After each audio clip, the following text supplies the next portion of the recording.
Welcome to Family KHK Remix in Cambodia. យកបាល់ឯងនេះមកបំរើផ្ទះអញធ្វើការទៅអញដើម្បីដកបាយស៊ីហើយមិនគួរណាស់ហើយខ្លាំងគុំហើយហ៊ានធ្វើអញកូនស្រីអញហើយឯងស្អីគេឯងអាចចូល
មុខឯងនេះណា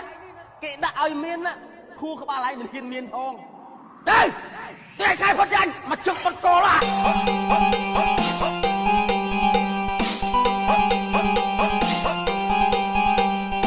Hello everyone.